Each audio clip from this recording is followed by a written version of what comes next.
আসসালামু আলাইকুম, কেমন আছেন সবাই? আশা করি ভালো। আজকে আমি ইফতার স্পেশাল পুদিনা আর ধনিয়া পাতার চাটনি বানিয়ে দেখাবো, মিক্স একটি চাটনি।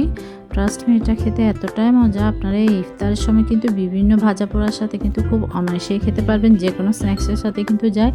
শর্মা বলেন, এগ রোল বলেন, যে কোনো কিছুতে কিন্তু আপনারা এই চাটনিটা ইউজ করতে পারেন। এটা এতটাই টেস্টি। এখানে আমি এক মুঠো একদম, এখানে কিন্তু 1 কাপের থেকেও বেশি হবে, হাতের মুঠোয় কিন্তু এক মুঠোর থেকেও বেশি পরিমাণ নিয়েছি ধনিয়া পাতা আর পুদিনা পাতা নিয়েছি, তার থেকে সামান্য একটু কম। আপনারা চাইলে সামান্য দিতে পারেন, যেহেতু পুদিনা পাতাটা ফ্লেভারটা অনেক স্ট্রং, যার জন্য আমি একটু কম দিয়েছি। কিন্তু আপনাদের যদি ভালো লাগে আপনারা একটু বেশি দিতে পারেন। কাঁচামরিচ দিয়েছি আমি এখানে ঝালের ফ্লেভার অনুযায়ী একটি, আপনারা চাইলে বেশিও দিতে পারেন। এটাতে কিন্তু আপনার অতিরিক্ত ঝাল খাওয়া যায় না। আস্ত রুটি রসুন কোয়া দিয়েছি, তারপর তেঁতুলও কাট দিচ্ছি। এখানে আমি 3-4 চামচ পরিমাণ, এটা আমি গরম পানিতে ভিজিয়ে রেখে আমি কাঠটা বের করে নিয়েছি। তারপর চিনি দিয়েছি স্বাদ অনুযায়ী, এখানে 2-4 চামচ পরিমাণ হবে। লবণ দিয়েছি সামান্য।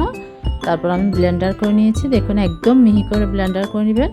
দেখতে পাচ্ছেন থিকনেসটা কতটুকু, এখানে কোনো পানি ইউজ করবেন না। তারপর এখানে আমি ভিনেগার দিয়েছিলাম 1 টেবিল চামচ পরিমাণ। এটা কিন্তু অবশ্যই দিবেন, দিলে আপনার এটা লং টাইম আপনারা 1 থেকে 1.5 মাস ফ্রোজেন করতে পারবেন ফ্রিজে রেখে। আর এখানে লাস্টে এই ট্রিক্সটা অবশ্যই কিন্তু আপনারা ফলো করবেন। সরিষার তেল, এখানে আমি 1 চা চামচ পরিমাণ সরিষার তেল দিয়েছি। এটার কারণে কিন্তু আপনার এই চাটনির ফ্লেভারটাই চেঞ্জ হয়ে যায়, অনেক ফ্লেভারফুল হয়, অনেক টেস্টি হয়। আপনারা একবার হলেও ট্রাই করবেন, আশা করছি ভালো লাগবে। বলতে সরি, আল্লাহ হাফেজ।